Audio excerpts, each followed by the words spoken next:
Ang Hazrat Masih Maud salam nagsulat ng detalyado hinggil sa kahalagahan ng pag-aalay ng sariling buhay para sa pananampalataya at sa mga kinakailangan nito.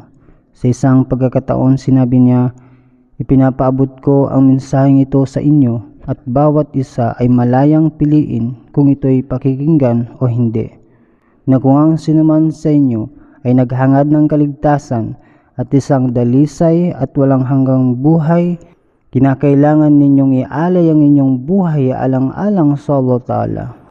Ako mismo ay nagpasakop sa Panginoon na sansinukob."